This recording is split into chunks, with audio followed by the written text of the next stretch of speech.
Baik, saudara sekalian, hari ini kita akan melanjutkan di dalam pembahasan kita, yaitu bagaimana kita masuk di dalam satu seri yang cukup besar, yaitu bagaimana kita bicara tentang iman Kristen dan ketidak ada pengharapan, khususnya di dalam satu gerakan yang namanya gerakan ateisme baru.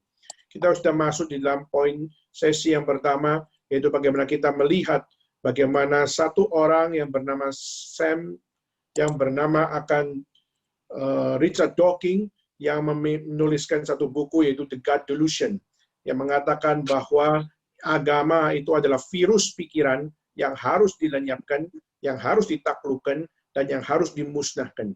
Dan karena itu menjadi satu hal bagaimana manusia tidak bisa lagi berpikir secara kritis, dan manusia tidak bisa lagi berpikir secara evidensial, tidak ada bukti-bukti nyata, semua hanya based on faith. Dan akhirnya itu juga menjadi satu hal, Dawkins mengatakan bahwa orang beragama adalah orang yang sedang tidak menggunakan akan inovasi yang seharusnya bisa dikembangkan di dalam diri manusia. Maka dia sekaligus mengatakan bahwa orang beragama adalah orang bodoh. Lalu kita sudah membahas di dalam pertemuan yang kedua, yaitu bagaimana seorang bernama Christopher Hitchens, di mana kita melihat Hitchens adalah seorang yang lebih lagi mengatakan agama bukan cuma virus pikiran, tapi dia mengatakan bahwa agama itu adalah racun, adalah poison, yang merusak dan yang membuat manusia bodoh, dan membuat manusia bukannya sekedar rusak dan bodoh, tapi juga membuat manusia itu jahat. Dan agama yang menyebabkan setiap orang-orang tersebut menjadi jahat.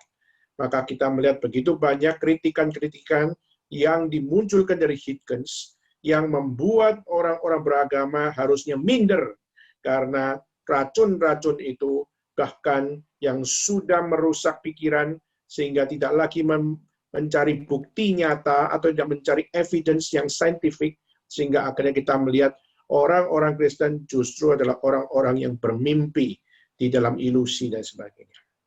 Maka saudara, itulah menjadi dua pembahasan yang kita sudah bahas, dan bagaimana kita melihat iman Kristen justru menyatakan bahwa memang kita berbeda. Engkau hanya mengandalkan reason yang sudah fallen into sin, sedangkan kita berdasarkan akan iman yang adalah pernyataan Allah yang Tuhan nyatakan melalui general revelation dan melalui akan special revelation. General revelation adalah wahyu umum yang Tuhan nyatakan melalui ciptaan Tuhan, dan special revelation adalah yang Tuhan anugerahkan melalui kitab suci dan juga melalui akan Yesus Kristus, yang adalah Allah yang menjadi manusia, firman yang menjadi daging. Maka kita sudah membahas dua minggu, khususnya di dalam Richard Dawkins, di dalam The God Delusion, dan juga di dalam Hitchens, yaitu di dalam God is not great. Nah, hari ini kita akan melanjutkan dengan pembahasan dari satu orang yang bernama Sam Harris. Dan saya hari ini tidak akan panjang lebar, karena saya setelah ini masih harus untuk mengikuti akan kebaktian kedukaan. Tetapi paling tidak saya akan mengajak saudara untuk melihat bagaimana yang menjadi key point di dalam setiap pemikiran dari Sam Harris, khususnya di dalam buku yang dia tulis yang cukup bookseller, dan juga sangat sekali menjadi akan satu hal yang menggelitik khususnya orang-orang beragama di seluruh dunia. Dan buku yang ditulis adalah berjudul The End of Faith. Saudara, judulnya adalah Matinya Iman. Nah, saudara, sebelum kita akan masuk di dalam pembahasan Sam Harris, saya akan mengawali semuanya dengan kita membaca satu bagian di dalam kitab suci. Nah, satu kitab suci, dan saya mengajak saudara untuk membukanya. Mari kita membuka di dalam Roma pasal yang ketiga. Di dalam Roma pasal yang ketiga, dan kita membaca ayat 9 sampai ayat yang ke-20. Di dalam Roma pasal yang ketiga, ayat 9 sampai ayat yang ke-20. Setelah menemukan, mari kita membaca bersama-sama. Roma pasal 3 ayat 9 sampai ayat yang ke-20. Semua manusia adalah orang berdosa. Jadi bagaimana? Adakah kita mempunyai kelebihan daripada orang lain? Sama sekali tidak. Sebab di atas telah kita tuduh baik orang Yahudi maupun orang Yunani, bahwa mereka semua ada di bawah kuasa dosa. Seperti ada tertulis, tidak ada yang benar seorang pun tidak. Tidak ada seorang pun yang berakal budi, tidak ada seorang pun yang mencari Allah. Semua orang telah menyeleweng, mereka semua tidak berguna. Tidak ada yang berbuat baik, seorang pun tidak. Kerongkongan mereka seperti kubur yang ternganga. Lidah mereka merayu-rayu, bibir mereka mengandung bisa. Mulut mereka penuh dengan sumpah serapah, kaki mereka cepat untuk menumpahkan darah, keruntuhan dan kebinasaan mereka tinggalkan di jalan mereka, dan jalan damai tidak mereka kenal. Rasa takut kepada Allah tidak ada pada orang itu. Tetapi kita tahu bahwa segala sesuatu yang tercantum dalam kitab Taurat ditujukan kepada mereka yang hidup di bawah hukum Taurat, supaya tersumbat seluruh mulut dan seluruh dunia jatuh ke dalam hukuman Allah. Sebab tidak ada seorang pun dapat dibenarkan di hadapan Allah oleh karena melakukan hukum Taurat, karena justru oleh hukum Taurat orang mengenal dosa. Sekian pembacaan firman Tuhan. Saudara, kita melihat di sini Rasul Paulus mengutip khususnya di dalam Perjanjian Lama tentang bagaimana kita melihat akan kehidupan manusia setelah jatuh di dalam dosa, maka ini menjadi sebuah conclusion of life, bahwa tidak ada yang benar, seorang pun tidak. Di sini kita mengatakan tidak ada yang benar, ini termasuk siapa? Saya harus untuk menyatakan bahwa tidak ada orang yang benar di sini, termasuk adalah orang-orang yang beragama. Sudah boleh katakan bahwa Kristen, apakah adalah sesuatu yang sempurna? Kita percaya adalah tidak. Apakah kita berkata bahwa Muslim adalah yang sempurna? Kita juga berkata tidak. Buddhism adalah memang sempurna? Tidak. Dan setiap agama-agama yang ada di dunia ini, apakah sempurna? Tidak. Kenapa? Karena semuanya mereka adalah orang-orang berdosa. Semua dari setiap apa yang ada di dalam agama, di dalam ajaran, dan di dalam kepercayaan, tidak ada seorang pun yang dapat dikatakan sebagai orang yang benar, dan tidak ada seorang pun adalah orang yang dikatakan sebagai orang yang berakal budi, dan tidak seorang pun yang dikatakan sebagai mereka adalah orang-orang beriman. Kenapa bisa demikian, saudara? Karena setelah manusia jatuh dalam dosa, di dalam Kejadian pasal 3, kita melihat bagaimana Kejadian pasal 3, kita melihat Tuhan sudah memberikan akan kehidupan kepada Adam, tapi justru Adam jatuh di dalam dosa, dan setelah jatuhnya Adam dalam dosa, semua manusia kehilangan kemuliaan Allah, semua manusia jatuh di dalam dosa, maka tidak ada satu pun akal budi yang sempurna, tidak satu pun akan perasaan yang sempurna, dan tidak satu pun kelakuan manusia yang sempurna. Maka itulah kenapa kita melihat apa yang dikutip di Mazmur pasal 3 ini sebenarnya sudah tertera di dalam Mazmur 14. Yang ada dalam Roma pasal 3 ini, sebenarnya yang dikutip oleh siapa namanya Paulus, itu adalah sudah muncul di Mazmur 14 ayat 1 sampai 3. Nah, sudah kita melihat ini adalah satu hal, kenapa Paulus mengutip kembali apa yang ada di dalam Mazmur, adalah karena untuk mengatakan kepada setiap mereka, tidak peduli mereka adalah orang Yahudi dan orang Yunani. Kenapa ada perkataan Yahudi, ada perkataan Yunani? Orang Yahudi adalah dikatakan sebagai orang yang paling religius. Orang Yahudi adalah dikenal sebagai orang yang percaya kepada satu-satunya Allah, yaitu Yahweh yang mereka panggil. Maka mereka memanggil Allah Yahweh adalah the one and only God. Dan mereka yang percaya kepada Allah yang satu-satunya, bukankah berarti mereka sudah memiliki akan satu kepercayaan yang solid? Kenapa? Karena Allah yang mereka percaya adalah Allah satu-satunya. Dan setiap Taurat yang mereka baca, setiap firman yang mereka baca, semua adalah dari Allah yang satu-satunya menyatakannya.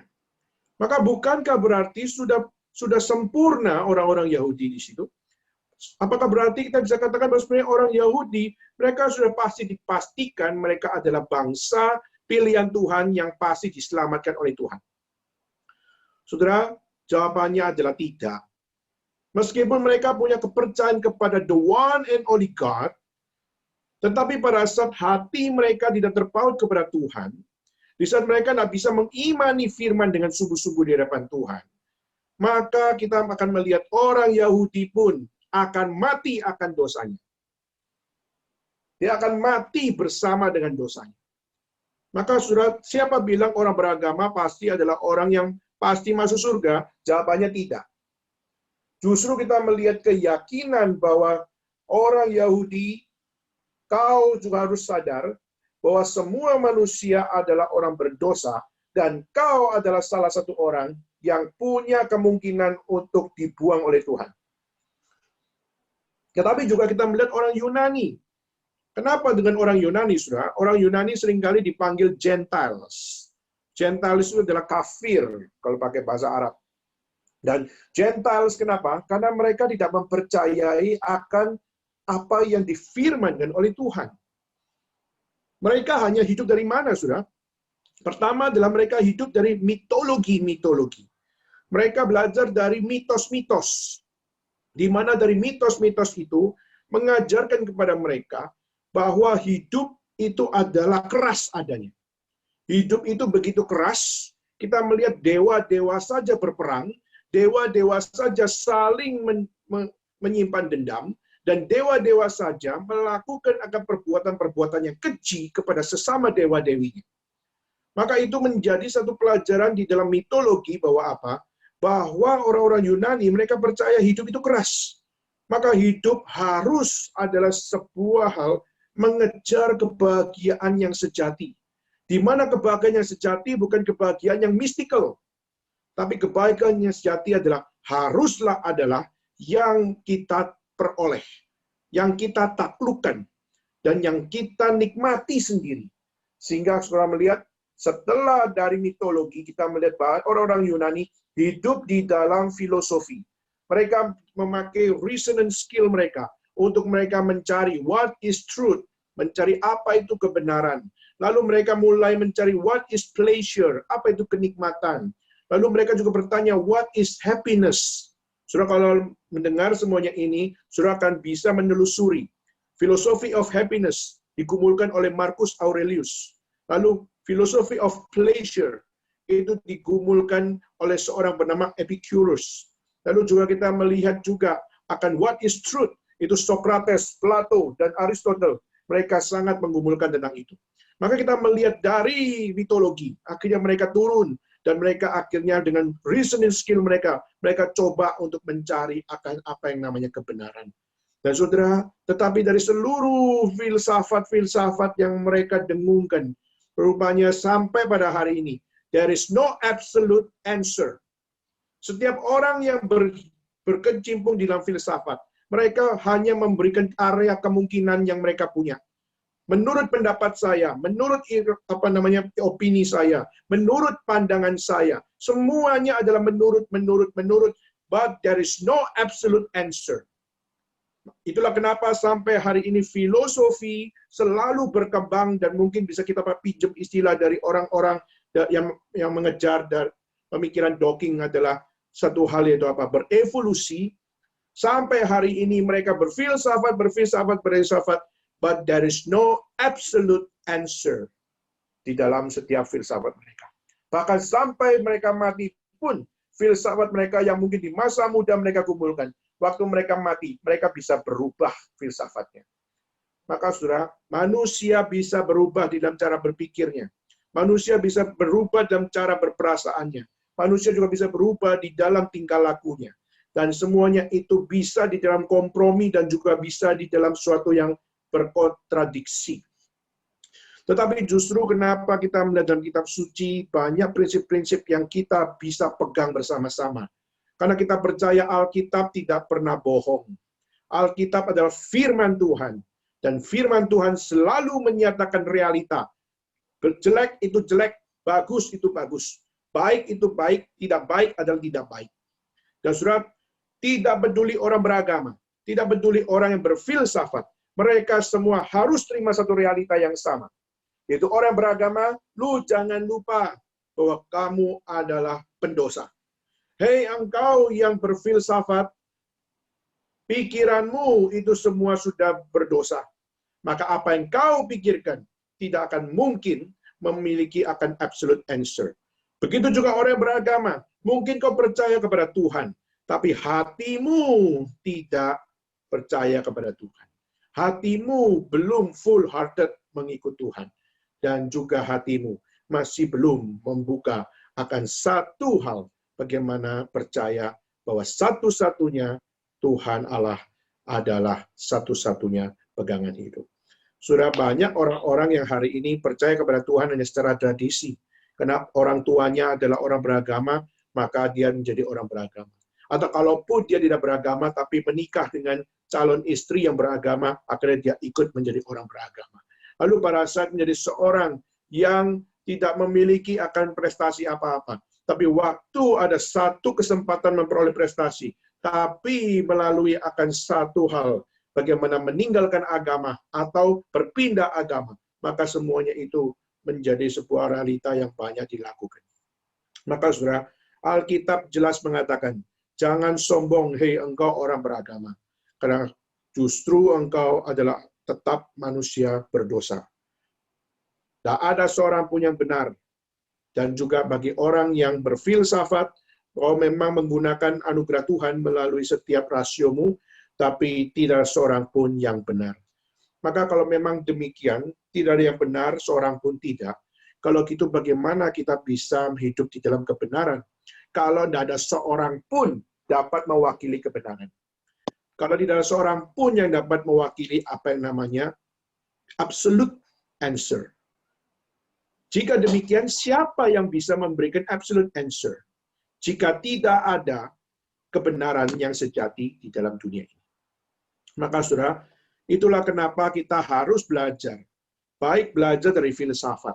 Kita coba belajar dari Greek filosofi, kita bisa belajar dari modern filosofi, kita bisa belajar dari postmodern filosofi, dan temukan apakah sungguh-sungguh ada absolute answer dari setiap gerakan filsafat. Begitu juga dalam gerakan agama.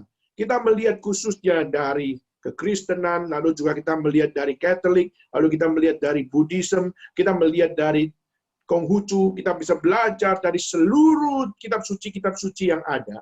Dan coba temukan, apakah memang ada keunikan yang tidak dimiliki oleh agama yang lain, yang menyatakan bahwa the absolute answer itu adalah eksis di dalam kehidupan kita semua. Maka saya sebagai hamba Tuhan, saya percaya bahwa satu-satunya yang berani berkata, akulah kebenaran, itu adalah Yesus Kristus. Tidak ada tulisan dari Muhammad, tidak ada tulisan dari pendiri agama yang lain, maupun juga tidak tulisan dari filsafat, filsuf yang berani mengatakan bahwa I am the truth. Yesus berkata, I am the way, I am the truth, and I am the life. I am the eternal life.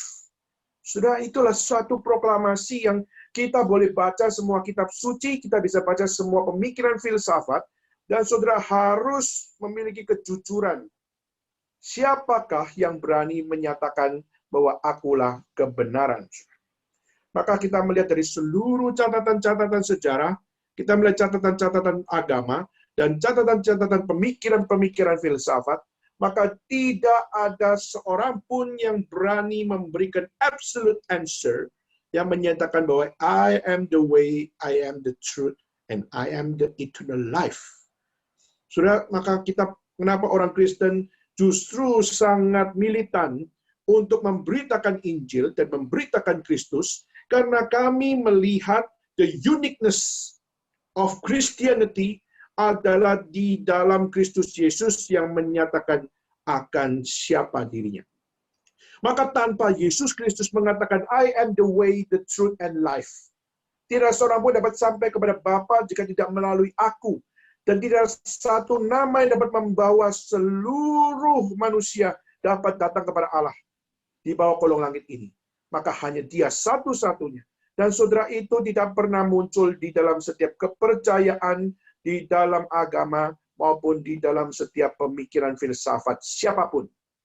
Maka itu bukanlah kesombongan, saudara. Itu adalah the reality of the uniqueness of Christianity. That is the reality. bahwa memang tidak ada kitab yang berani menyatakan bahwa akulah jalan kebenaran dan hidup yang kekal.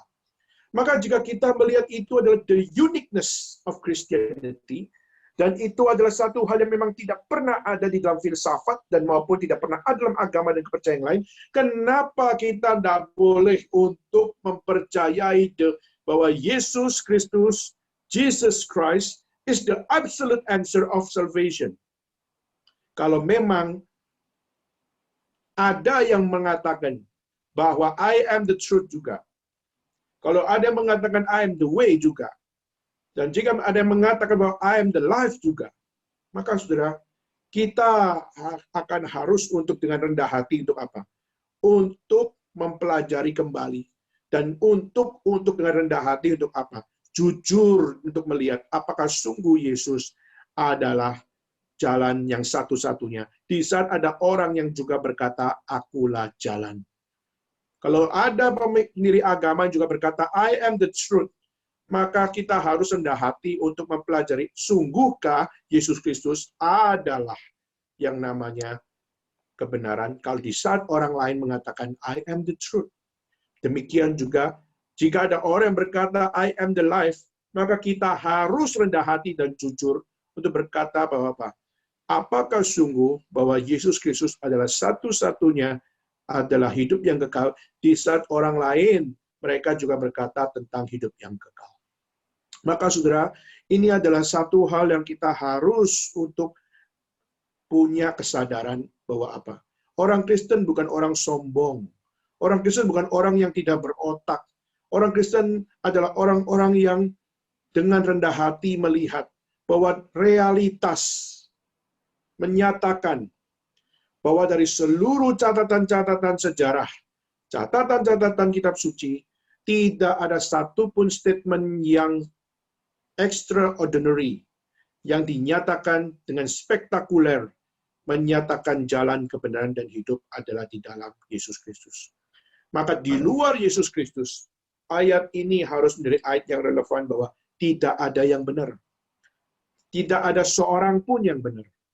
Mau agama Kristen, mau agama Buddhis, mau agama akan apapun juga, saudara, tapi di saat engkau tidak ada Kristus di dalam hatimu, maka saudara, semuanya itu adalah tidak benar. Maka saudara tidak heran di saat saudara melihat banyak orang Kristen yang kehidupannya nggak benar. Saudara tidak usah kaget di saat saudara melihat banyak orang-orang Kristen, tapi justru yang banyak sekali menyebarkan hoax dan maupun menyebarkan ajaran-ajaran yang tidak sesuai dengan kitab suci. Dan saudara, kenapa itu bisa terjadi? Karena mereka adalah orang-orang yang berdosa, yang mereka mungkin secara vocabulary, mereka adalah vocabulary-nya very religious, tetapi mereka sebenarnya nggak tahu apa yang menjadi hal yang sakral di balik setiap kereligiusan itu. Maka saudara, kita harus untuk percaya bahwa di dalam kehidupan ini, tanpa Kristus Yesus, maka semua manusia harus berkata bahwa kita semua orang berdosa, kita semua bukan orang benar, dan semua tidak berakal budi. Saudara, tentu saja saudara boleh mencari dengan filsafat-filsafat, saudara boleh saja membaca setiap kitab suci agama yang lain. Saudara silakan saudara baca, silakan saudara dalami, silakan saudara pelajari. Maka saudara akan tahu bahwa dari seluruh pembacaan-pembacaan itu, kalau saudara jujur mencari kebenaran, dan tidak ada kata benci di dalam hati, tidak ada akan satu hal di mana saudara memiliki sebuah dislike sebelum premis saudara temukan di dalam kebenaran. Maka saudara, engkau akan dapat melihat the uniqueness of Christianity. The uniqueness of Christianity only in Jesus Christ himself. Selain Yesus Kristus, there is no unique. Only God, cuma Tuhan, yang memakai rasul, memakai nabi, itu yang unik. Tapi orangnya seperti rasulnya, seperti akan nabinya, semua nggak ada yang unik. Termasuk saya hari ini yang menyampaikan kebenaran firman Tuhan. I'm not unique. Sesama manusia semua sama, kita semua orang berdosa. There is no unique. Tetapi kenapa sudah hari ini bisa ikut dalam persekutuan ini? Karena kita percaya bahwa God Himself, Dia adalah the only unique yang kita sama-sama dapat lihat bahwa Dialah satu-satunya yang melampaui keberdosaan manusia, ketidakbenaran manusia dalam dunia ini. Maka saudara, di dalam pembahasan kita The New Atheism Movement, kita mempelajari beberapa orang dan kita coba untuk melihat kenapa mereka kelihatannya begitu unik dengan cara berpikir mereka. Mereka menyatakan religion as the virus, religion as the poison, dan sebagainya. Tapi saudara, setiap pemikiran-pemikiran yang inovatif itu justru menunjukkan betapa mereka di dalam ketidakmampuan mereka. Mereka hanya menikmati proses mereka untuk mencerna. Tapi pencernaan yang mereka lakukan semua adalah sayang sekali. Bukan berdasarkan anugerah Tuhan. Tapi semua berdasarkan akan processing skill di dalam reason. Sehingga semua yang sudah jatuh dalam dosa diputar-putar terus. Sehingga tetap kualitasnya adalah kualitas dosa. Maka saudara, ini adalah satu hal, orang beragama jangan sombong, tapi juga orang berfilsafat, orang pakai reason untuk menjadi skill dalam segala sesuatu. You juga jangan sombong. Maka mari kita sama-sama rendah hati. Kita sama-sama mau belajar kebenaran firman Tuhan dan melihat bagaimana Tuhan bekerja di dalam kehidupan ini, termasuk di dalam setiap perjuangan kita mencari kebenaran. Baik, saudara, saya minta Agus untuk bisa sharingkan untuk slide-nya. Yaitu hari ini kita akan bersama-sama untuk masuk di dalam satu orang yang bernama Sam Harris. Saudara, Sam Harris ada seorang yang sangat-sangat beken, yang sangat-sangat populer di tahun 2000-an. Dan akhirnya kita melihat sampai hari ini, dia sudah menulis banyak buku, dan kita melihat dari apa yang dia karyakan, semuanya adalah mempertanyakan Tuhan, mempertanyakan agama, dan mempertanyakan signifikansi bagi orang-orang yang beragama di dalam abad-abad mereka hidup. Sudah, kita kan sebelumnya masuk di dalam biografi, di dalam biografi untuk kita lihat secara singkat. Samuel Benjamin Harris, dia seorang dari Amerika, dia 9 April 67 lahir, dan dia lahir di Los Angeles. Dan dia dilahirkan dalam keluarga yang beragama. Ya. Dia dilahirkan dari keluarga yang beragama, di mana papanya bernama Berkeley Harris, seorang aktor, yang berlatar belakang adalah Quaker. Quaker adalah orang-orang Kristen Protestan yang ortodoks. Dan juga dia menikah dengan seorang bernama Susan Harris, di mana Susan Harris adalah seorang Jewish. Sudah, kelihatannya mereka adalah keluarga yang beragama. Ya. Berkeley Harris seorang Quaker, lalu juga mamanya Susan Harris adalah seorang Jewish. Tapi kalau saudara membaca di dalam internet, saudara akan menemukan bahwa keluarga ini tidak pernah bicara tentang Tuhan di dalam rumahnya. Jadi itulah kenapa Sam Harris tidak pernah dengar tentang iman Protestan, tidak pernah tahu tentang iman Kristen, tidak pernah tahu tentang Jewish, dan mereka tidak pernah, dan Sam Harris tidak pernah dididik secara religius. Setelah itulah kenapa kita melihat justru di dalam keluarga yang kelihatannya beragama, tapi justru tidak pernah mengajarkan tentang agama. Dan akhirnya dalam perjalanannya, akhirnya kita melihat keluarga dari Sam Harris, suami istri yang adalah papa mamanya, akhirnya berpisah dan akhirnya bercerai. Dan saudara, dari kehidupan itulah kita melihat Sam Harris justru akhirnya mencoba untuk menggali tentang apa itu iman dan menggali apa itu filsafat.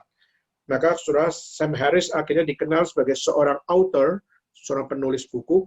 Dia juga dikenal sebagai seorang philosopher, dan juga dia memiliki akan PhD di dalam scientist in neuroscientist. Dan dia juga adalah CEO dari satu project namanya Project Season. Dan buku-buku yang ditulis itu adalah berjudul The End of Faith, Letter to a Christian Nation, The Moral Landscape, Free Will, Lying, Waking Up, and Islam and the Future of Tolerance. Waking Up itu satu buku, dan Islam and the Future of Tolerance ini adalah satu buku yang terakhir. Ya, saudara. Nah, saudara, buku yang sangat-sangat meledak khususnya adalah buku yang berjudul The End of Faith. Nah, buku The End of Faith adalah salah satu buku yang ditulis berlatar belakang setelah terjadi apa yang namanya 9/11. 9/11 adalah pada saat di Amerika ada 2 gedung tinggi di New York yang dihancurkan oleh pesawat yang dibajak oleh ISIS. Dan akhirnya singkat cerita adalah Pentagon dibom, lalu juga ada 2 tower yang ada di New York yang juga akhirnya hancur karena akan 2 pesawat yang menghantam 2 gedung tinggi tersebut. Nah, semua dilatar belakangi dari ISIS, adalah Islamik yang militan luar biasa dan sangat ekstrim.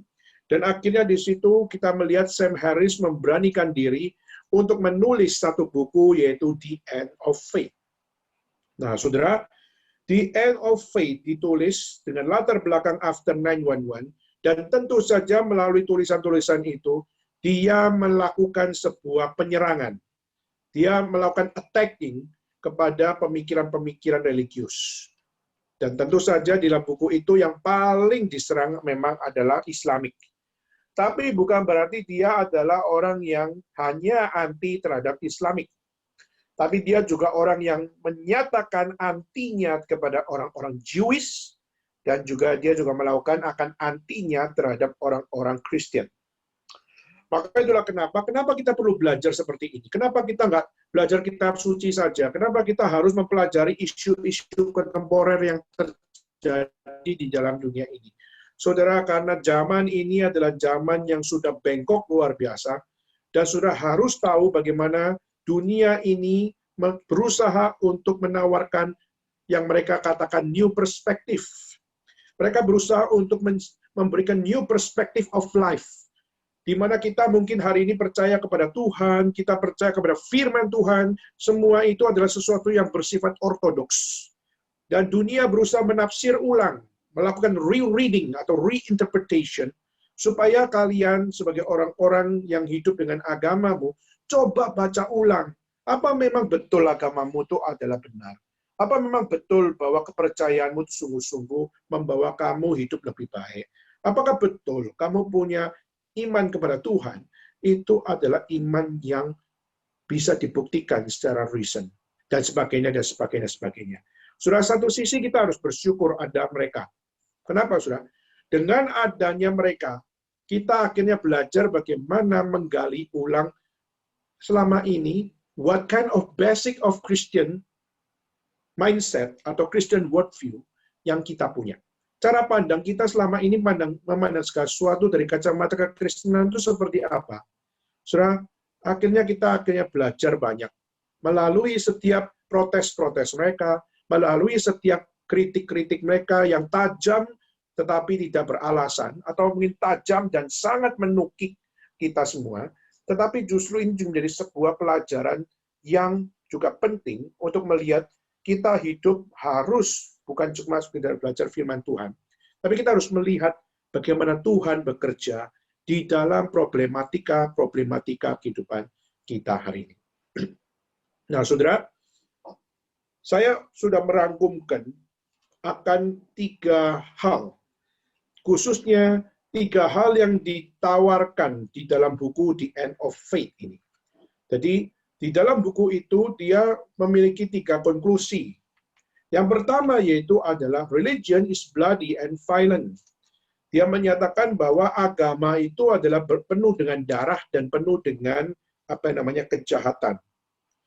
Saudara, Sam Harris waktu mengatakan religion is bloody and violent, dia menyatakan bahwa sebenarnya itu dikarenakan kenapa? Itu dikarenakan karena mereka berdasarkan iman yang sebenarnya adalah kepercayaan tanpa pikiran. Dan Sam Harris mengatakan orang Kristen, orang Yahudi, orang Islam maupun orang beragama, Mereka berdasarkan pada iman, tapi kepercayaan yang bukan cuma tanpa pikiran, tapi adalah tanpa bukti. Dan kita melihat Dawkins mengatakan itu, lalu juga Hitchens juga mengatakan semuanya itu, bahwa there is no scientific result, there is no scientific evidence di dalam orang-orang beriman seperti itu. Nah, itulah kenapa kita melihat Sam Harris bisa dikatakan the four horsemen of the new atheism movement, karena mereka punya kesamaan, yaitu apa? Mereka mengatakan bahwa iman itu harus ditaklukkan. Iman itu harus dihancurkan. Iman itu harus dimusnahkan. Kenapa? Karena mereka percaya waktu iman dimusnahkan, dihancurkan, dan ditaklukkan, maka mereka percaya there is no more evil. There is no more violence. There is no more evidence yang memberikan akan suffering di dalam kehidupan manusia. Nah, saudara, maka kalau kita bisa katakan, dia sangat menentang akan iman. Dia sangat menentang kepercayaan, mereka sangat menentang agama. Dan kenapa bisa muncul key reason yang pertama, yaitu religion is bloody and violent.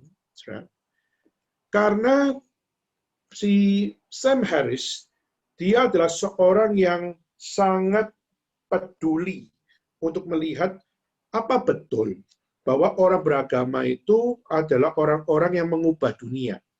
Apa betul orang yang beragama adalah orang yang membuat dunia lebih baik?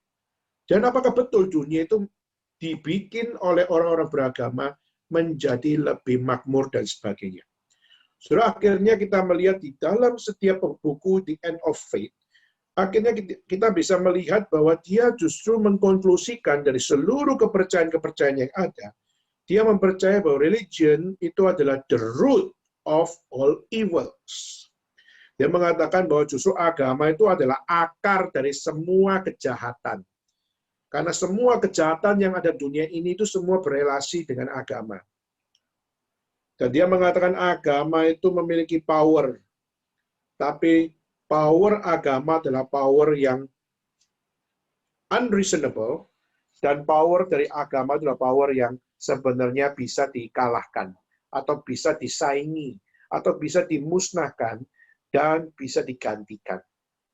Bagi mereka, apa yang dapat menggantikan agama? Apa yang dapat menggantikan pemikiran? Apa yang dapat menggantikan filsafat yang mereka yakini? Saudara, mereka percaya bahwa sains adalah yang dapat menggantikan agama. Saudara, di dalam buku End of Faith dia pakai contoh. Di zaman dulu kalau orang epilepsi, ayanan gitu ya, saudara, keluar busa di mulut lalu seperti dance begitu ya. Nah, bagi orang-orang zaman dulu itu adalah kerasukan setan. Bagi orang-orang beragama itu adalah satu hal dia sedang tidak bisa mengontrol dirinya. Dan juga bagi orang-orang khususnya perdukunan, itu adalah kemasukan roh. Tetapi justru orang-orang sains justru lebih memakai reason-nya, lalu coba untuk melihat bagaimana orang-orang epilepsi itu bukan orang-orang yang kerasukan roh. Tapi justru mereka yang epilepsi atau mereka yang berbusa-busa mulutnya dan mereka kejang-kejang, itu adalah karena adalah something wrong di dalam saraf mereka, ada something wrong di dalam akan tubuh mereka. Dan mereka bisa memberikan akan satu pernyataan demi pernyataan bahwa inilah penyebab-penyebab mereka bisa epilepsi. Karena ada faktor kurang di dalam imunnya atau juga di dalam sarafnya dan sebagainya. Dan mengalami penyumbatan di sini dan sebagainya. Dan akhirnya singkat cerita adalah sains bisa memberikan akan pemikiran atau memberikan bukti-bukti yang reasonable tentang segala sesuatu. Daripada mempercayai bahwa orang yang epilepsi adalah karena kerasukan setan, adalah jauh lebih baik untuk menggunakan scientific thinking. Untuk apa? Scientific thinking untuk mencerna melalui proses bagaimana epilepsi itu kenapa bisa terjadi dan sebagainya.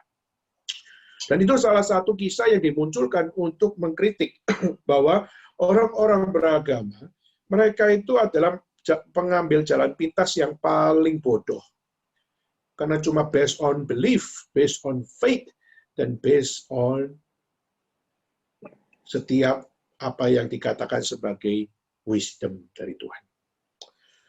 Nah, saudara, tentu saja pada saat dia mengatakan religion is bloody and violent, dari mana dia bisa keluar konklusi yang pertama?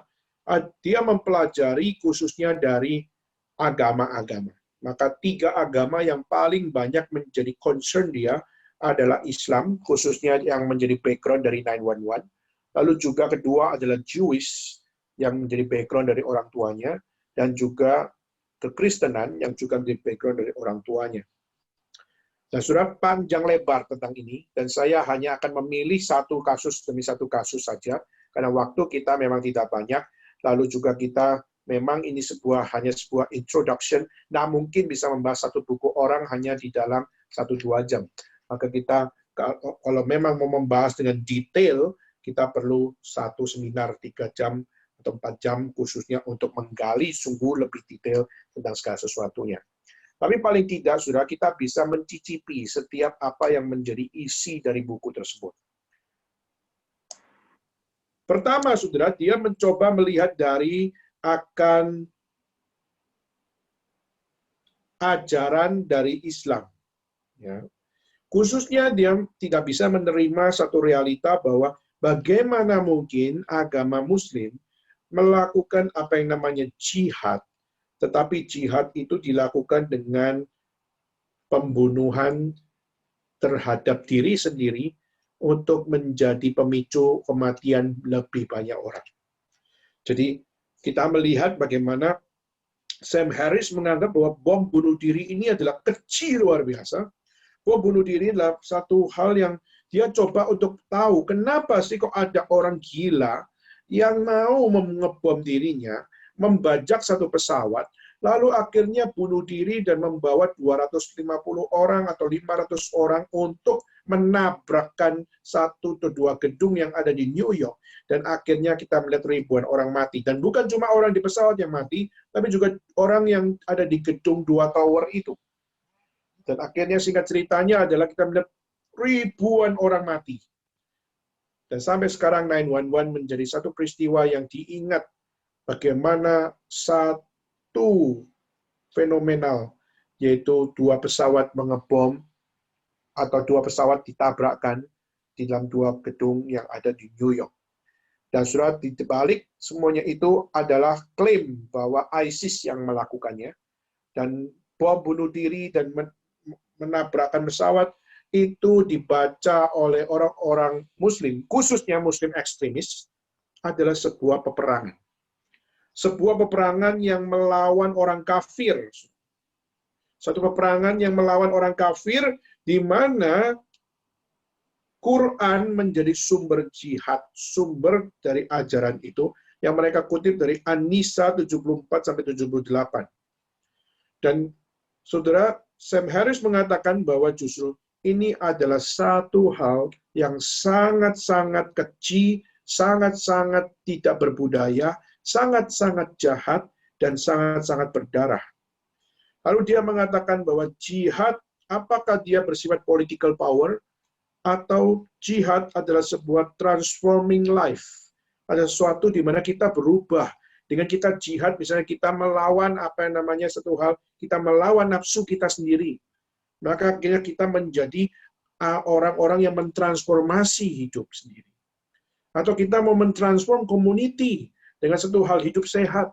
Bagaimana kita melakukan jihad untuk membawa satu komunitas itu hidup sehat.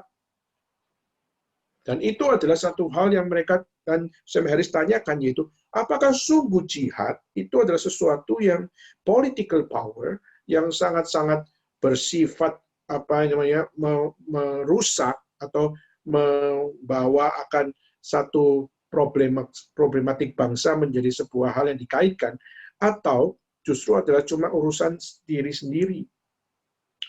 Nah, di situ kita melihat akhirnya Sam Harris menuliskan bahwa Quran menjadi sumber jihad dan jihad menjadi political power untuk membangun Islamic, bukan cuma Islamic religion, tapi membangun akan Islamic country.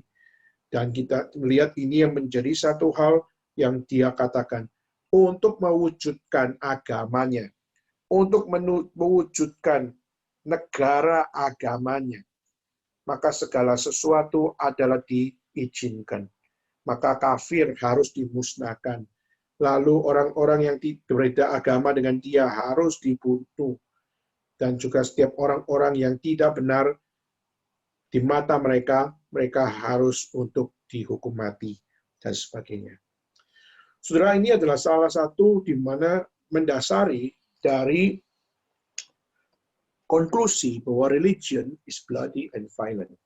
Maka Sam Harris dengan yakin mengatakan bahwa agama Muslim tidak ada damai. Agama Muslim adalah agama yang sumber kebencian. Khususnya ISIS, ya. Muslim yang dimaksud adalah yang bersifat ekstremis.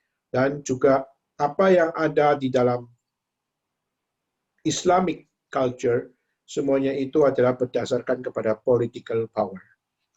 Nah, itulah kenapa dia mengatakan bahwa religion sudah diperalat. Religion sudah berbau darah. Dan religion tidak lagi bicara tentang Tuhan yang sejati. Tapi semua adalah sesuatu yang memakai nama Tuhan, tetapi merusak komunitas dan merusak peradaban. Itu adalah kritik dari Sam Harris, khususnya kepada orang-orang Muslim. Kedua, yaitu adalah kepada orang-orang Yahudi. Mungkin yang orang-orang Yahudi lebih soft, ya, yaitu apa?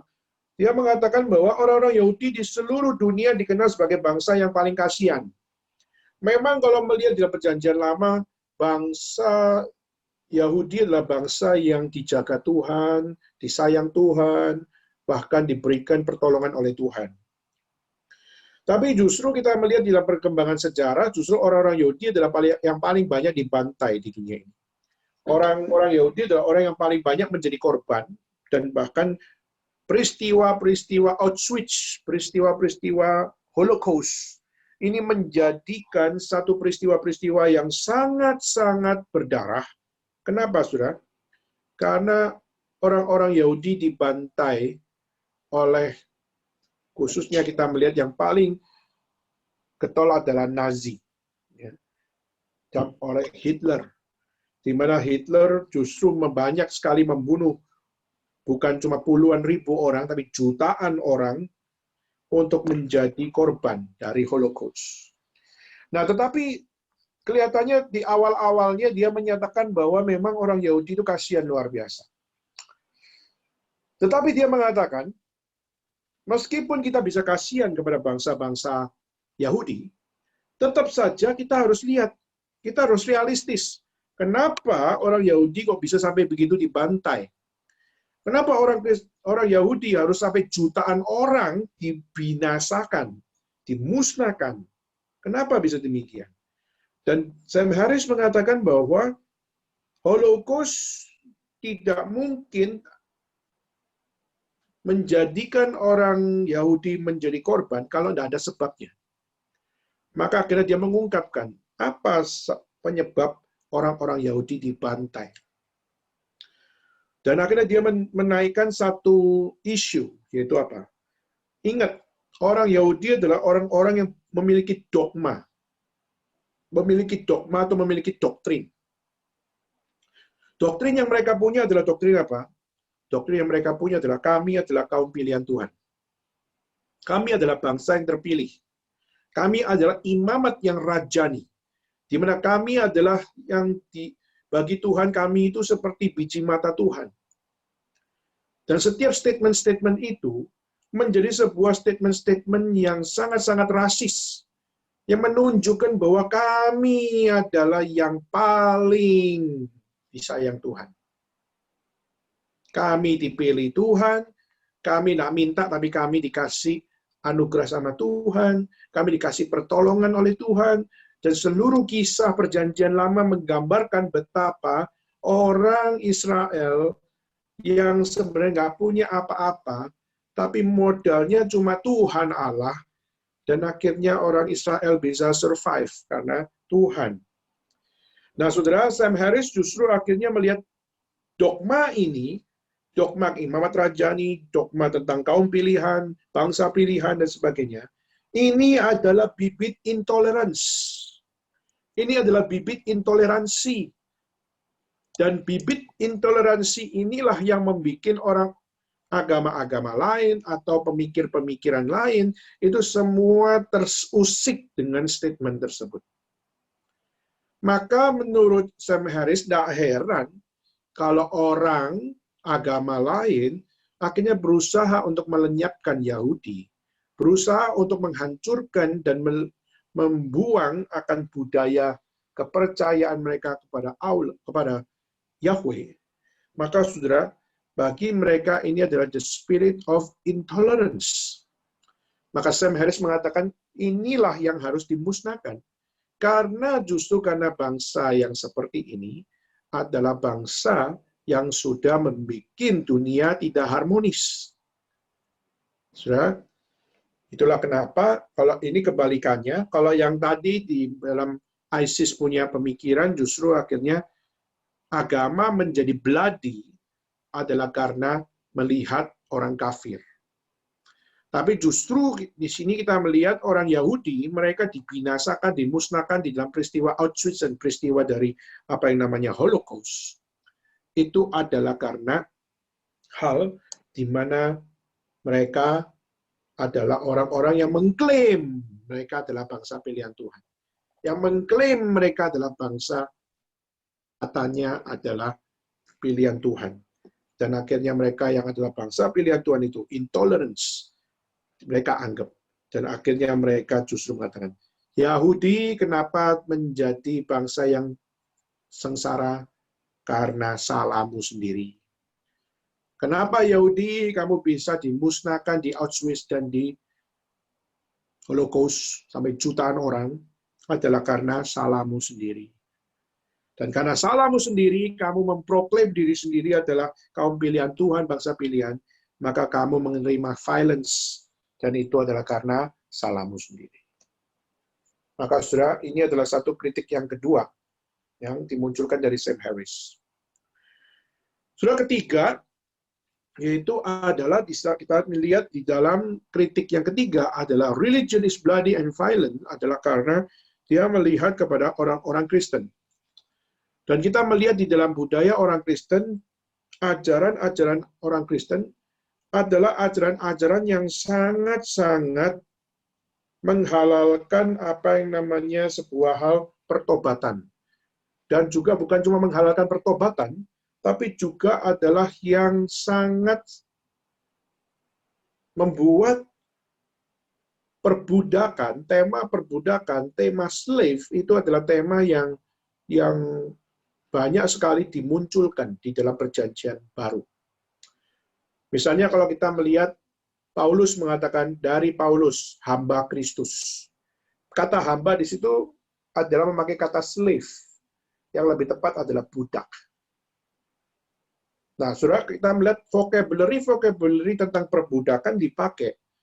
Lalu dikaitkan dengan Kristus sebagai Tuhan, dan kita sebagai budaknya. Nah, itulah kenapa Sam Harris membaca bahwa kenapa ya justru para rasul mereka bisa menempatkan diri mereka di hadapan Tuhan bukan sebagai murid Yesus, bukan sebagai apa yang namanya rekan sepelayanan Yesus, tapi mereka rata-rata mengklaim mereka adalah hamba Kristus. Dan hamba yang dipakai adalah budak. Nah, zaman dulu, saudara, budak itu adalah investasi. Jadi kalau kita melihat budak itu bukan urusan ras. Beda sama budak di dalam konsep di dalam Eropa punya konsep. Kalau di dalam sejarah Eropa kita melihat perbudakan adalah mereka menaklukkan satu negara, maka waktu mereka menaklukkan satu negara, maka mereka mengambil orang-orang lokal setempat untuk dijadikan budak. Dan kebanyakan yang menjadi orang-orang yang ditempatkan sebagai budak itu adalah mereka-mereka yang memiliki otot, mereka yang memiliki kekuatan untuk bisa diperalat. Ya. Jadi, itu adalah konsep budak di dalam sejarah Eropa. Sedangkan kalau kita melihat di dalam budaya Kristen, khususnya di zaman Perjanjian Baru, kita melihat bagaimana budak itu adalah sebuah investasi. Nggak cuma Perjanjian Baru, Perjanjian Lama juga kita bisa melihat prinsip-prinsip tersebut. Jadi kita melihat budak itu adalah sumber investasi. Jadi misalnya pada saat kita melihat di zamannya Yusuf, Yusuf pernah dijual oleh kakaknya sendiri kepada saudagar yang mau ke Mesir. Dan akhirnya dibelilah si Yusuf, lalu akhirnya dibawa ke Mesir, lalu diperjualbelikan. Jadi di zaman itu, ini bukan Kristen ya, tapi di zaman itu memang perbudakan adalah sebuah investasi untuk bisa diperjualbelikan. Kedua, zaman dulu budak itu nggak punya freedom. Jadi kalau saudara di zaman dulu, budak itu harus ditandai kalau dia itu budak. Jadi semua orang akan tahu siapa dia. Jadi misalnya kalau saya adalah budak, ya, Daniel adalah budak. Maka kalau saya adalah budak, tanda untuk saya supaya orang tahu kalau saya itu budak itu apa? Itu adalah pertama, kuping saya itu diberikan satu lubang. Di mana kuping yang dikasih lubang, itu adalah tanda bahwa kamu adalah budak. Jadi zaman dulu budak-budak itu mereka adalah diberikan tanda yang sebenarnya nggak bisa hilang. Jadi selama-lamanya orang akan tahu bahwa kamu itu adalah budak. Dan kalaupun kamu sudah merdeka, kamu sudah dilepas sama majikanmu, sehingga kamu bisa menjadi budak yang bebas sekalipun, tanda budak itu tidak hilang. Kecuali kamu potong telingamu. Itu baru adalah satu pembebasan. Tapi di kuping ini ada tanda lubang, tanda apa yang namanya budak, itu adalah tanda yang selama-lamanya. Nah, saudara, justru kita melihat kenapa di dalam kekristenan istilah budak banyak sekali dipakai. Karena justru kita ini adalah hamba dosa. Kita ini adalah budak dosa. Dan kita adalah budak dosa yang nggak bisa lepas dari dosa selama-lamanya, dan seorang pun yang bisa membebaskan dirinya. Maka itulah kenapa di dalam iman kekristenan, Yesus Kristus membeli engkau orang berdosa, sehingga engkau dibebaskan, meskipun tetap kamu punya bekasnya, kamu adalah orang berdosa, tapi kamu sudah dibeli oleh Tuhan dengan harga yang mahal. Nah, itulah kenapa kekristenan memakai istilah bahwa siapakah saya hamba ini? Saya cuma budakmu. Paulus mengatakan saya cuma hambamu, tapi aku menerima anugerah cinta kasihmu. Maka itulah kenapa statement budak nggak pernah lepas, karena menunjukkan identitas yang real bahwa apa? Aku orang berdosa yang sebenarnya nggak layak terima akan kemuliaan Tuhan. Tapi justru Tuhan make it possible dengan semuanya itu. Nah, saudara, inilah kenapa kita melihat hal-hal itu menjadi sebuah kritik dari Sam Harris. Contohnya juga kita melihat Sam Harris bukan cuma fokus mengkritik cuma Perjanjian Baru, tapi dia juga mengkritik Perjanjian Lama. Kenapa? Karena di Perjanjian Lama dia juga menemukan, coba lihat Abraham. Abraham punya budak nggak? Punya. Abraham itu kan bapak orang beriman. Kok bapak orang beriman punya budak? Lalu nanti saudara akan lihat banyak sekali akan hal-hal yang ngaco, yang menjadi penafsiran-penafsiran. Misalnya orang-orang Muslim. Misalnya orang-orang Muslim pun juga menafsirkan akan perbudakan orang Kristen itu disamakan dengan apa yang mereka imani. Jadi orang-orang Muslim ada yang berani menafsirkan bahwa apa?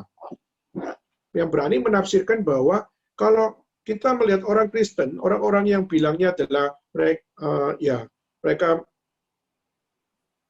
memiliki akan konsep perbudakan. Banyak orang-orang Muslim yang melakukan sebuah rereading terhadap teks Alkitab, sehingga akhirnya dia menunjukkan sebuah penafsiran yang sebenarnya orang Kristen tidak pernah imani. Contoh, ini coba ya, saya contohkan, yaitu ada dalam Bilangan pasal 31 ayat 17 dan 18, saya bacain.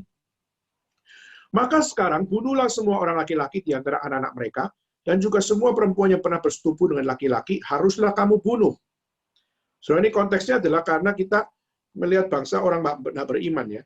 Tapi semua orang muda di antara perempuan yang belum pernah bersetubuh dengan laki-laki, haruslah kau biarkan hidup bagimu. Ya. Ayat ini ada dalam Bilangan pasal 31. Nah, banyak orang-orang Kristen waktu menafsirkan bagian ini adalah pembunuhan dilakukan itu bukan karena kemauan dari manusianya. Kenapa?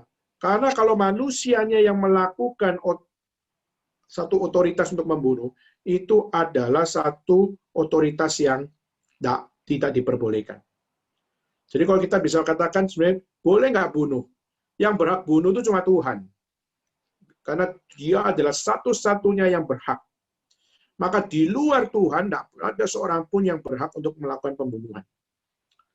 Tetapi sudah manusia, ada nggak yang melakukan pembunuhan? Ada loh. Contohnya Musa. Musa pernah loh membunuh satu tentara yang membunuh satu tentara di Mesir. Dan waktu dia membunuh satu tentara di Mesir, lalu akhirnya dia melarikan diri ke Midian. Kalau kita bisa katakan sebagai orang Kristen, Musa adalah seorang pembunuh. Yes, dia adalah seorang pembunuh. Dan Tuhan hukum dia nggak? Tuhan hukum dia. Tuhan bukan membiarkan, Tuhan pun menghukum dia. Tetapi setelah itu, Tuhan mempertobatkan dia dan memberikan second chance buat dia.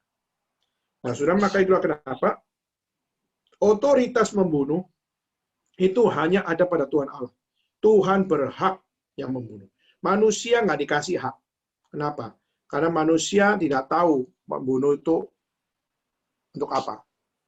Lalu bagaimana manusia dapat mengerti bahwa pembunuh adalah sesuatu yang harus ada reason-nya. Itulah kenapa kita melihat di dalam kitab suci yang diberikan hak untuk membunuh itu cuma pemerintah. Hanya pemerintah yang diberikan hak. Di luar itu tidak boleh. Maka itulah kenapa Tuhan mengatakan pembalasan bukan di tanganmu. Pembalasan adalah di tangan Tuhan. Maka pembalasan adalah hakku. Maka kamu tidak berhak untuk melakukan pembalasan. Nah, saudara, di dalam perjanjian lama kita kembali tadi lihat tadi bilangan pasal 31. Yang pernah bersetubuh dengan laki-laki, kau bunuh. Kenapa ya? Karena itu adalah suatu hal yang merusak zaman itu. Karena bisa untuk kawin campur dan akhirnya bisa menjadi hal penularan yang tidak diinginkan dan sebagainya. Tapi saya mau fokus ke 31 ayat 18. Tapi semua orang muda di antara perempuan yang belum pernah bersetubuh dengan laki-laki, haruslah kau biarkan hidup di sini. Nah, orang Muslim menafsirkan bahwa apa? Lihat, hanya wanita perawan yang boleh diambil. Pertanyaannya buat apa? Gitu kan? Nah, orang Muslim mengatakan bahwa buat apa perempuan-perempuan perawan itu dibiarkan hidup dan diambil sebagai rampasan perang. Lalu akhirnya orang-orang Muslim banyak yang menuliskan, kalau bukan untuk digauli, buat apa perempuan perawan itu dibiarkan hidup? Jadi, saudara, belum lagi dia mengatakan bahwa coba lihat, Daud itu dikatakan sebagai orang yang mengerti hati Tuhan, tapi dia punya istri lebih dari satu. Bahkan dia punya gundik. Gundik di sini adalah budak yang diperistri oleh tuannya secara nggak sah. Lalu belum lagi satu Tawarik dikatakan anak-anak Daud tak terhitung anak-anaknya dan gundik-gundiknya. Jadi sudah orang Muslim ini justru mengatakan bahwa coba lihat, gundik itu berasal dari mana? Kalau bukan dari perempuan-perempuan perawan yang dari perang-perang itu akhirnya diperistri oleh siapa namanya Daud. Lalu dia mengatakan, apakah Tuhan mengecam perbuatan Daud sebagai perbuatan tercela? Dia katakan tidak. Bahkan Tuhan kasih penghargaan, nabi yang taat kepada Tuhan adalah yang berkenan di hatinya. Surah penafsiran-penafsiran ini tentu saja adalah penafsiran yang self-centered. Kenapa? Karena justru mereka mengiyakan semuanya ini untuk menunjukkan bahwa apa? Islam dan Kristen itu sama kok. Karena di dalam hukum Islam tuh menggauli budak itu adalah sesuatu yang lumrah juga. Jadi di dalam Islam juga menggauli budak itu sesuatu yang ada tata caranya. Jadi eksis. Jadi kalau orang-orang Kristen bilang enggak, itu adalah omong kosong. Ya. Bahkan mereka mengatakan orang Muslim aja, kalau yang wanita, yang perawan itu dikatakan sebagai mereka yang sedang hamil atau haid, ataupun sudah punya istri, maka tidak boleh untuk digauli. Jadi hanya yang perawan yang digauli. Nah, saudara, ini adalah satu hal orang-orang Muslim waktu menafsirkan bagian ini, akhirnya menunjukkan satu hal apa? Coba lihat, kami juga melakukan hal yang sama, maka buat apa kamu malu kalau ada namanya poligami? Poligami itu sesuatu yang realistis. Maka jangan kamu mengatakan monogami. Kamu harus mendukung poligami. Kitab sucimu lihat. Daud bisa punya banyak istri kok. Belum lagi Salomo juga punya banyak istri kok.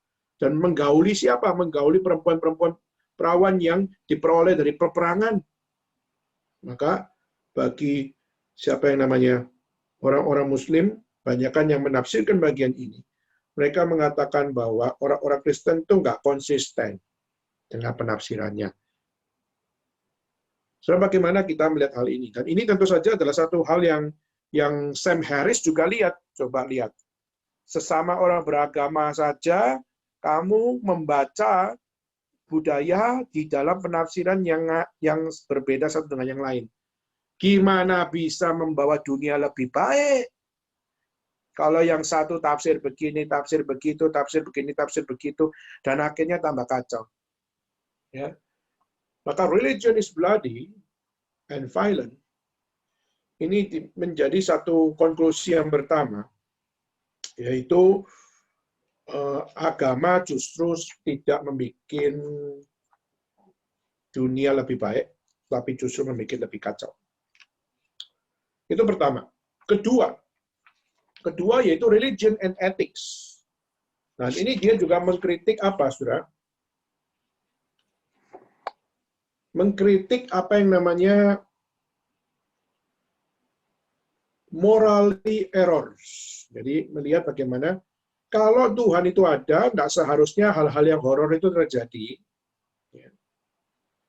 Tetapi hal-hal yang horor itu seharusnya adalah yang bisa dihindari. Misalnya tadi saya ngomong di poin yang pertama, pada saat religion is violent and brutal. Ya, saudara bisa lihat bagaimana Islam dengan jihadnya, dia sangat meneguhkan absolutism. Seharusnya kalau dia menjalankan yang absolutism, harusnya kalau memang Tuhan itu ada, absolutism is not the problem. Kenapa? Karena absolutism bisa membuat dunia lebih baik. Horor tidak akan terjadi. Contohnya juga, dia waktu kutip tentang orang Yahudi, kenapa jadi korban Holocaust, coba kalau tidak ada the seed of intolerance, bibit dari intoleransi. Kalau bibit intoleransi itu mengatakan bahwa kami adalah bangsa pilihan Tuhan, tidak kamu dengungkan sejagat raya, maka nggak mungkin ada musuh yang berusaha untuk menghancurkan kamu. Bahkan juga Sam Harris kutip dari Kristen, orang Kristen adalah yang mendukung slavery.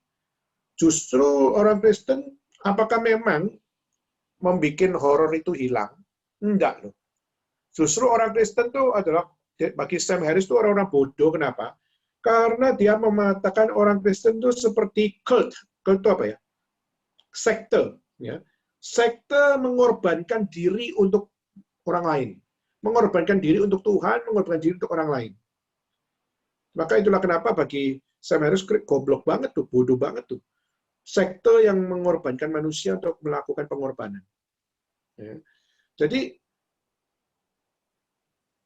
sudah menekankan absolutism, lalu sudah menebarkan the seed of intolerance, bahkan sudah menjadi cult of human sacrifice sekalipun. Apakah ada sufficient evidence? Apakah ada bukti bahwa memang horor itu bisa ditangani dengan baik? Jawabannya enggak. Jadi, Sam Harris mengatakan, morally error kok semua. Yang beragama juga nggak beres, yang tidak beragama juga nggak beres. Daripada beragama nggak beres dan tidak beragama nggak beres, lebih jujur yang mana? Ya, lebih jujur adalah yang tidak beragama tuh. Tidak beragama, jelas moralnya, kalaupun jelek, itu tidak lebih baik dan lebih jelek daripada orang yang beragama kok. Jadi dia justru menyatakan bahwa kalau Tuhan itu benar-benar ada, Horrors would not. Horor itu nggak seharusnya ada. Nah, kalaupun horor itu semua ada, semua dimulai dari mana? Dimulai dari kepercayaan agama, kan? Maka saudara, apa yang ditulis di Islam, apa yang ditulis di Yahudi, apa yang ditulis di Kristen, semua peperangan-peperangan itu dimulai dari mana sih? Apakah dimulai dari satu bangsa dengan satu bangsa, atau sebenarnya dimulai dari agama kepada agama, kepercayaan kepada kepercayaan. Itu yang kedua. Ya, saya make it simple supaya tidak pakai waktu terlalu banyak. Ketiga yaitu God the author. Nah, dia menyatakan bahwa religious belief itu tidak peduli kamu bisa dibuktikan atau nggak bisa dibuktikan, tapi sebenarnya apakah manusia itu bisa tanpa agama bisa berkata ini benar atau itu salah? Apakah harus dengan beragama saya bisa berkata ini benar atau ini salah? Apa saya waktu nggak beragama, saya nggak punya hak untuk berkata ini benar atau ini salah? Nah, maka dia justru mengatakan bahwa sebenarnya tanpa agama pun manusia bisa kok melihat mana benar, mana salah. Tanpa agama manusia bisa kok melakukan apa yang diperkenan dan mana yang diperkenan. Manusia bisa kok menikmati cinta kasih tanpa agama. Tak peduli agama itu mengatakan religion of love sekalipun, religion of peace sekalipun, manusia tanpa agama juga bisa mengasihi kok. Apalagi tanpa kejahatan, tanpa kebencian, dan sebagainya. Maka dia akhirnya mengambil sebuah konklusi bahwa God the author, maksudnya apa? Dia ingin mengatakan bahwa religion will not lead to better humanity in essence. Jadi secara esensi agama itu nggak membawa humanitas itu menjadi lebih baik. Maka yang bisa membawa humanitas menjadi lebih baik cuma higher consciousness, yaitu adalah di dalam diri kita yang lebih tinggi, yaitu kita bisa katakan Sam Harris mengkaitkan kepada Tuhan yang bisa achieve, berarti dia masih punya spirituality. Dan memang sudah di antara 4 orang ini, di antara Dawkins, Hitchens, Sam Harris sama Daniel Dennett, sudah dia adalah orang yang paling spiritual. Jadi meski dia nggak mengklaim dirinya ateis sebenarnya. Jadi dia tidak pernah mengklaim I am atheist. Tapi dia adalah seorang yang mengklaim bahwa apa? Bahwa agama harus didestruksikan. Agama harus dimusnahkan. Kenapa? Karena agama tidak bikin dunia lebih beres. Jadi dia di dalam buku yang terakhir, dia banyak menuliskan betapa sebenarnya dia lebih condong kepada Buddhism atau kepada Hinduism, yaitu bukan kepada kepercayaan kepada Tuhan, tetapi lebih kepada bagaimana untuk menjadi seorang yang menghasilkan sebuah attitude lebih baik. Ya, jadi sebenarnya dia adalah orang yang nggak pernah klaim dirinya ateis, cuma orang-orang di luar saja yang mengklaim dia adalah orang ateis, tapi dia memang tidak terlalu menganggap Tuhan itu penting, tapi kalaupun humanity menjadi lebih benar, dia percaya cuma it's just something higher consciousness. Ya. Dan saudara, ini adalah satu hal yang menjadi kritik dari Sam Harris. Nah, saudara, waktu kita dengar seperti ini, akhirnya yang menjadi pertanyaan adalah gimana kita sebagai orang Kristen? Gimana kita sebagai orang Kristen untuk membaca hal-hal seperti ini? Saudara, saya akan memberikan dasar dari iman Kristen untuk bagaimana kita memahami tentang buku yang dituliskan oleh Sam Harris, yaitu The End of Faith. Dan bagaimana kita menanggapi akan konklusi dari End of Faith yang sedikit memberikan sebuah kritik kepada orang-orang Kristen. Yang pertama, saudara, yaitu kita harus percaya bahwa orang Kristen mempercayai Tuhan itu adalah baik. Memang manusia semuanya tidak ada yang sempurna. Tapi kita percaya bahwa Tuhan itu adalah Tuhan yang memiliki rencana yang baik. Oke, saudara, kita coba buka di dalam Roma pasal 8 ayat 28.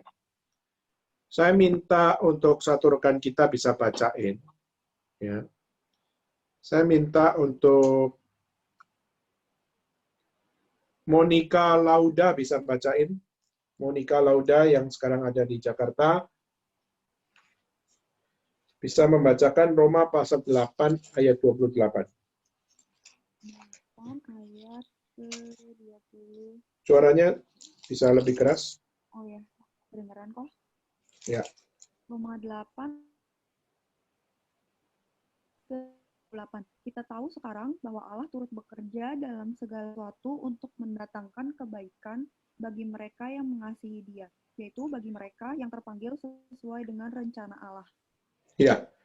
Kita percaya bahwa di dalam kehidupan kita sebagai orang yang beriman kepada Tuhan, kita tahu sekarang bahwa Allah turut bekerja dalam segala sesuatu untuk mendatangkan kebaikan bagi mereka yang mengasihi Dia, yaitu bagi mereka yang terpanggil sesuai dengan rencana Allah. Nah, saudara, waktu kita melihat kita bisa beriman itu bukan karena kita. Kita bisa beriman karena Tuhan yang turut bekerja dalam segala sesuatunya, memberikan iman kepada kita, membawa kebaikan kepada kita, mendatangkan kebaikan kepada kita, dan kita dibawa untuk disesuaikan dengan rencana Tuhan Allah. Maka sudah kita melihat ada ayat yang sangat strict luar biasa, di ayat 29. Dikatakan sebab semua yang dipilihnya dari semula, mereka juga ditentukan dari semula untuk menjadi serupa dengan gambaran anaknya. Supaya ia anaknya itu menjadi yang sulung di antara banyak saudara. Dan mereka ditentukannya dari semula, mereka dipanggilnya, dan mereka dipanggilnya, mereka dibenarkannya, dan mereka dibenarkannya, mereka juga dimuliakannya. Sudah ini menunjukkan kebaikan Tuhan, bagaimana seorang bisa beriman adalah karena Tuhan memberikan iman itu, menganugerahkan iman itu, dan turut bekerja mendatangkan kebaikan kepada orang yang beriman. Dan setiap orang yang beriman, tak ketahuilah bahwa kamu beriman bukan karena kehebatan kamu untuk percaya kepada Tuhan. Tapi justru beriman adalah karena dipilih dari semula, ditentukan dari semula, dipanggilnya, dibenarkannya, dan dimuliakannya. Nah, saudara, inilah yang bagi Sam Harris ini sesuatu yang unreasonable. Yaitu apa? Inilah kenapa bangsa, termasuk orang Kristen, hari ini mengalami persecution.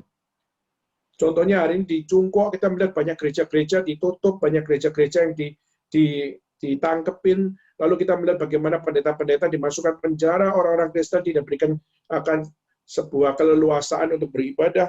Kenapa? Karena orang Kristen dipilih semula dari Tuhan, ditentukan oleh Tuhan, dipanggil Tuhan, dibenarkan Tuhan, dimuliakan Tuhan. Dan saudara, Sam Harris memberikan self-kritik, yaitu apa? Persecution yang terjadi itu adalah karena salahmu sendiri.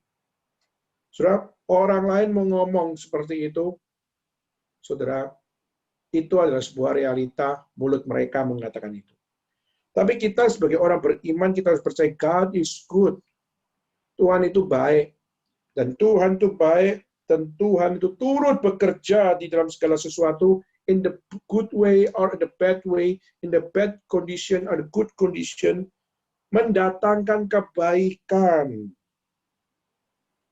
Saudara, maka ini harus menjadi satu hal, yaitu apapun yang terjadi di dalam kehidupan kita sebagai orang percaya, God is good.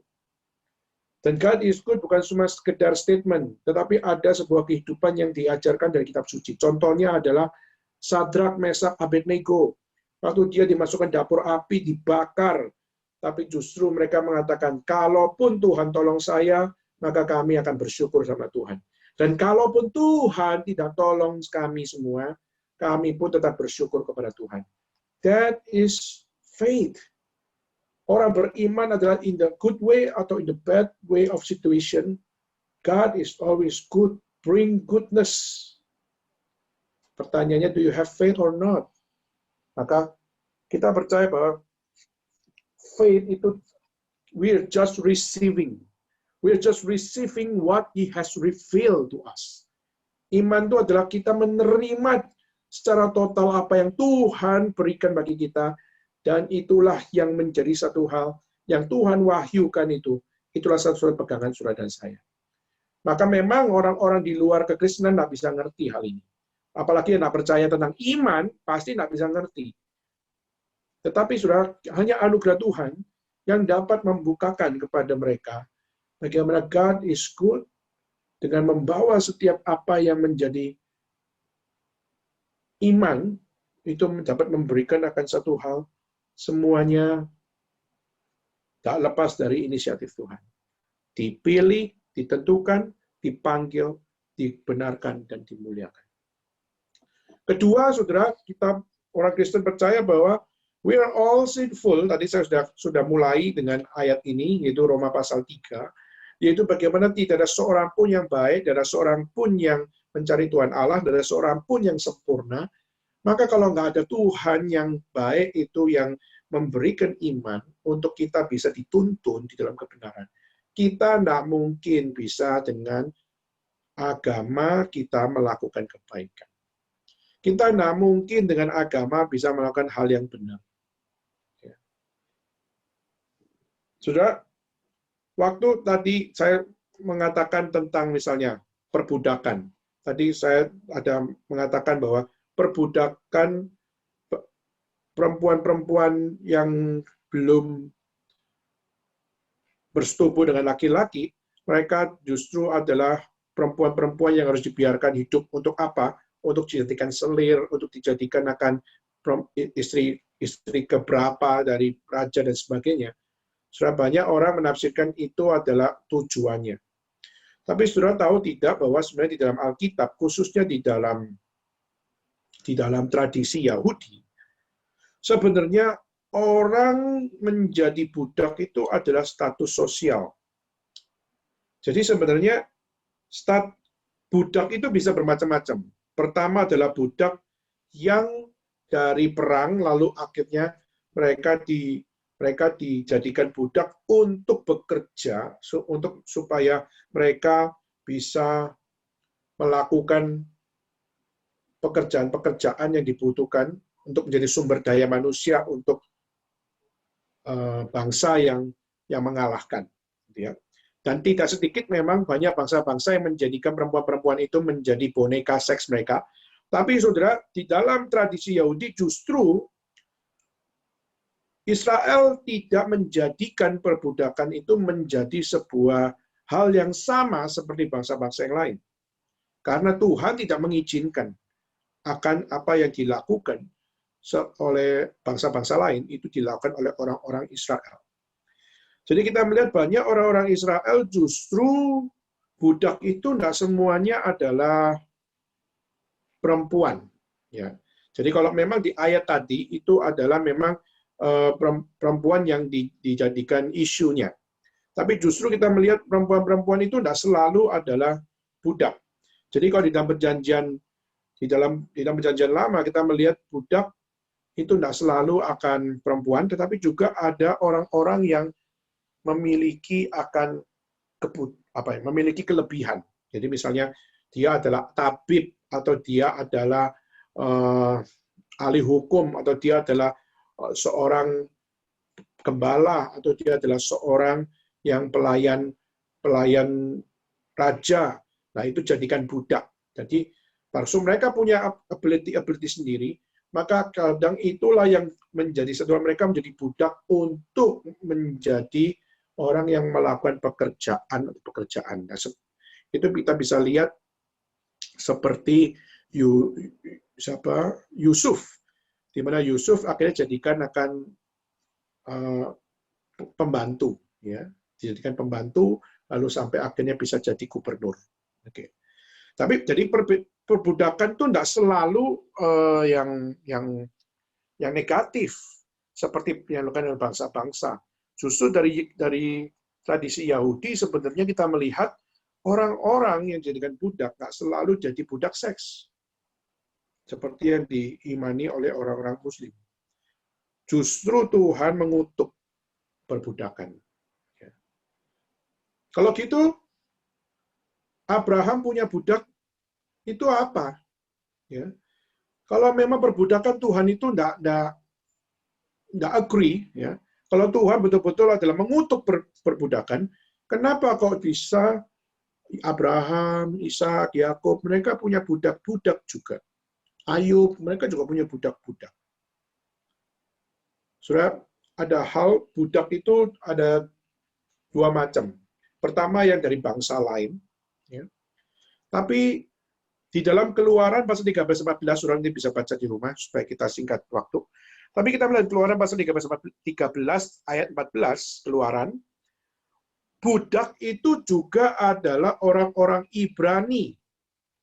Di mana orang-orang Ibrani yang nggak punya kerjaan, terus mereka menjadi budak.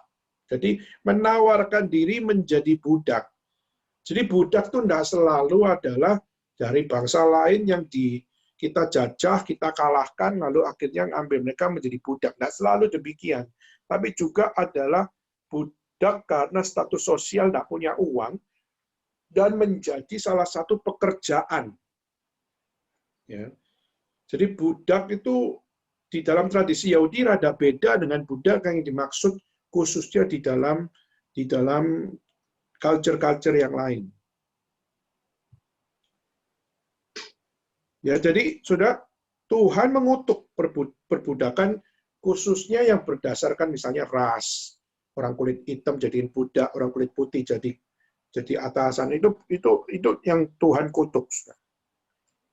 Tapi meskipun demikian, tadi saya sudah mengatakan bahwa di dalam Perjanjian Baru istilah budak masih selalu dipakai karena sebenarnya mau menunjukkan kepada kita semua bahwa Yesus itu adalah juru selamat dan kita adalah yang sangat tidak layak menerima keselamatan, sehingga penempatan kata budak itu adalah sesuatu yang sangat-sangat sensitif, tapi justru sangat-sangat sensitif. Dia mau menunjukkan bahwa aku milikmu Tuhan. Aku milikmu, tidak peduli apapun situasinya, aku milikmu. Maka itulah kenapa istilah perbudakan dipakai di dalam Perjanjian Baru. Adalah karena untuk menunjukkan aku adalah milik Tuhan karena Dia sudah beli saya, menebus dosa saya. Seperti itu. Oke, lalu ketiga, saudara, yaitu orang Kristen dipanggil untuk ngapain sih? Orang Kristen dipanggil untuk love the Lord and love your neighbor as yourself. Markus 12 ayat 30 sampai 31. Saudara, yaitu mengasihi Tuhan dan mengasihi sesamamu seperti mengasihi dirimu sendiri. Nah, kalau misalnya Sam Harris mengkritik bahwa orang Kristen adalah orang yang tidak mengasihi Tuhan, dan orang Kristen adalah orang yang tidak mengasihi sesamanya seperti mengasihi diri sendiri, saudara, kita harus yakin dan percaya bahwa apa? Ini memang adalah proses seumur hidup orang Kristen. Tidak semua orang Kristen bisa dengan sempurna mengasihi Tuhan Allah. Banyak yang melakukan kegilaan. Misalnya saya pernah bahas ya di dalam sejarah Cungkok, itu ada namanya revolusi, namanya Taiping Revolution. Revolusi Taiping. Nah, itu adalah dimulai dari mana? Itu dimulai dari satu orang, anak muda, yang dia sekolah, dia ujian negara 3 kali nggak masuk-masuk. Tahun pertama, tahun kedua, tahun ketiga, ujian negara gagal terus. Dan waktu dia mengalami kegagalan di dalam ketiga kalinya, lalu apa yang dia lakukan? Lalu dia sudah mau melepaskan semua mimpinya. Dia mau mengatakan bahwa aku memang orang bodoh. Lalu aku adalah memang orang yang nggak berguna. Aku sudah bikin orang tua sedih. Ya. Lalu tiba-tiba dia terima satu traktat dari seorang misioneri. Dan waktu dia terima dari traktat seorang misioneri bicara tentang Tuhan Yesus, sudah dia langsung bertobat, dia langsung menjadi seorang yang katanya beriman. Tapi sayangnya, saudara, dia percaya kepada Tuhan Yesus, tapi di dalam cara yang salah. Dia percaya pada Tuhan Yesus, tapi menurut seleranya sendiri. Yang dia setuju, dia ambil. yang nggak setuju dia buang. Lalu dia tafsir sendiri menurut pemikirannya dia. Dan singkat ceritanya dia akhirnya memberitakan Injil, saudara, sampai akhirnya dia punya ribuan orang. Waktu akhirnya tentara dinasti Qing mengatakan bahwa apa? Mengatakan bahwa kamu harus bertobat, istilahnya kalau pakai istilah kita. Kamu tidak boleh mengajarkan agamamu, kamu tidak boleh untuk membawa orang-orang untuk menjadi gelisah. Dan akhirnya dia bilang, kenapa gua harus takut? Gua ini adiknya Yesus. Dia berani mengatakan, aku adalah adiknya Yesus. Dan dia mengatakan, aku akan mengalahkan kamu dinasti Qing. Dan akhirnya, singkat ceritanya, terjadilah peperangan, dan singkat ceritanya adalah, orang ini akhirnya mati. Akhirnya lenyap, dan akhirnya sejak itulah di dalam sejarah kekristenan, orang Kristen dihina-hina oleh orang Chinese. Kenapa? Karena perbuatan bodoh dari orang itu. Sehingga Taiping Revolution menjadi satu peristiwa kebodohan orang beragama. Dan memalukannya adalah percaya Yesus Kristus. Maka saudara percaya, tidak boleh cuma asal percaya menurutmu sendiri. Harus dengan sungguh-sungguh setia. Siapakah Yesus itu? Kenapa dia datang dalam dunia? Kenapa dia mati? Kenapa dia bangkit? Kenapa dia naik ke surga? Dan kenapa dia akan datang kembali? Dan kenapa hidup saya harus ditebus di dalam Yesus Kristus? Itu adalah satu hal yang mengajar kita mengasihi Tuhan, mengasihi sesama. Dan waktu kita mengasihi Tuhan, ikuti setiap apa yang Tuhan firmankan, karena Tuhanlah yang menyatakan diri kepada kita. Dan kenapa kita harus mengasihi sesama? Karena sesama ini adalah sama dengan kamu, sama bodohnya, sama akan berdosanya, sama akan butuh diselamatkan, butuh bertobat. Maka mengasihi mereka supaya apa? Kita yang sudah dikasihi Tuhan, orang yang kita sayangi juga bisa dikasihi oleh Tuhan. Dan terakhir, saudara, Christ is God's only provision for our sin. Itu Kristus adalah satu-satunya yang dapat memberikan penebusan kepada kita sebagai orang yang berdosa. Yohanes 14, sorry itu ayatnya salah ya. Yohanes 3 ayat 3, di dalam Yohanes pasal 14 ayat 6 dikatakan bahwa akulah jalan, kebenaran, dan hidup. Nggak salah, sorry, saya salah tangkap. Yohanes 14 ayat 6 yaitu akulah jalan, kebenaran, dan hidup. Dan ada seorang pun dapat sampai kepada Bapa jika tidak melalui aku. Maka ini adalah satu hal yang mengajarkan kepada kita bahwa Kristus memang sudah Tuhan desain untuk menjadi God's only provision. Satu-satunya yang Tuhan tetapkan untuk menebus dosa.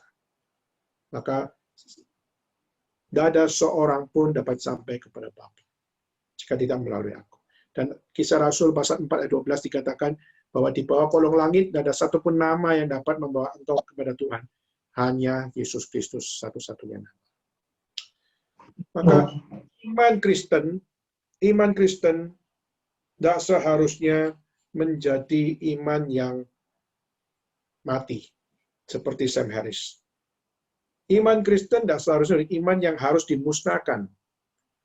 Iman Kristen tidak seharusnya iman yang harus dilenyapkan. Maupun iman Kristen seharusnya iman yang harus dibuang. Tetapi justru iman Kristen adalah iman yang harus diimani, dimaknai dengan sungguh di dalam Tuhan. Kalau saudara mengimani dan juga memahami dengan sungguh di hadapan Tuhan, saudara akan tahu what is the beauty of Christianity. Tetapi kalau kita hanya dengan setengah hati dan kita hanya melihat, tidak mau melihat keunikan iman kekristenan yang sejati, maka iman Kristen perlu mati. Tapi kalau ada the uniqueness of Christianity yang menjadi unik, di mana tidak ada satupun yang berkata, akulah jalan kebenaran dan hidup, hanya dialah satu-satunya bisa membawa kita kepada Bapa, saudara tidak bisa mengatakan bahwa this faith must die. Maka saudara, mari kita sama-sama menutup dengan satu hal. Kita sudah bahas 3 kali tentang pemikiran New Atheism Movement.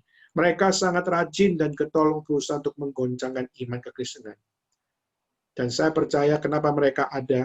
Satu sisi mereka ada karena keliaran pikiran mereka. Tapi saya percaya di satu sisi yang lain, Tuhan mengizinkan mereka. Untuk apa? Untuk membuat kita mengoreksi iman. Membuat kita mengoreksi apakah iman saudara gampang digoncangkan atau tidak. Dan apakah kita dari muda, kita sudah punya standpoint yang jelas di dalam kita memandang segala sesuatu. Saya percaya the New Atheism Movement, Tuhan izinkan ada untuk kita self-reading, membaca diri, dan belajar untuk menemukan the uniqueness of Christianity harus menjadi pegangan kita sebagai orang percaya. Kiranya Tuhan memberkati kita semua, mari kita tutup sama-sama di dalam doa.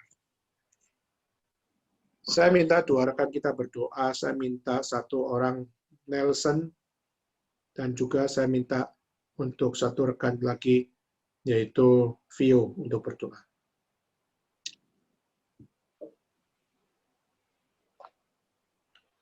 Mari kita bersatu dalam doa.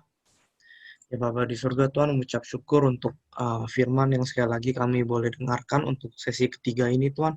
Biarlah dari sesi-sesi yang telah kami dengarkan ini, biarlah kami mempunyai sebuah dasar iman yang benar, dasar iman yang hanya bersandar kepadamu saja, dan biarlah Kau yang selalu kuatkan kami, supaya kami tidak gampang goyah akan apa yang dibicarakan oleh orang, dan kiranya Kau yang juga terus untuk bakar hati kami, bakar supaya kami mempunyai sebuah kehausan untuk akan selalu mendengarkan firman-Mu saja, Tuhan. Terima kasih Tuhan untuk sesi ini. Dalam nama Tuhan Yesus, kami sudah berdoa dan mengucap syukur. Ya, mari kita bersatu di dalam doa. Ya Tuhan, Allah Bapa kami yang bertata dalam kerajaan surga, ya Bapa kami sungguh mengucap syukur untuk kasih setia-Mu, ya Tuhan. Terima kasih untuk setiap berkat dan juga firman yang boleh Engkau beritakan kepada kami pada hari ini melalui hamba-Mu, ya Tuhan. Terima kasih untuk setiap ingatan yang baru, ya Tuhan, bagi setiap daripada kami, ajaran yang boleh menguatkan setiap daripada kami. Ajar setiap daripada kami, Tuhan, untuk bersandar penuh pada Engkau saja, bahwa Engkau, Tuhan kami, Yesus Kristus, adalah satu-satunya jalan dan jawaban dalam segala macam persoalan dalam kehidupan kami. Bahwa di dalam dunia ini begitu banyak hal yang dapat menggoda kami dan bahkan membuat kami menjadi jauh daripada Engkau. Biar Tuhan, Engkau yang tolong kami hari demi hari untuk boleh lebih lagi dekat, lebih lagi untuk membaca akan firman-Mu, merenungkan dan juga boleh melakukannya dalam kehidupan kami masing-masing, ya Tuhan. Kami serahkan sesi-sesi selanjutnya, Tuhan, yang akan diadakan mungkin pada minggu depan. Biar Engkau yang boleh berkati, hamba-Mu yang akan membawakan, dan juga setiap daripada kami yang akan mengikuti, Tuhan. Biar kami boleh memiliki hati yang siap untuk mendengar dan mengerti akan firman-Mu. Kami serahkan seluruh hidup kami kembali ke dalam tangan-Mu. Di dalam nama Tuhan kami, Yesus Kristus, Tuhan dan Juru Selamat kami yang hidup, kami sudah berdoa. Amin. Amin. Baik, untuk tempat saya serahkan untuk Agus lanjutkannya.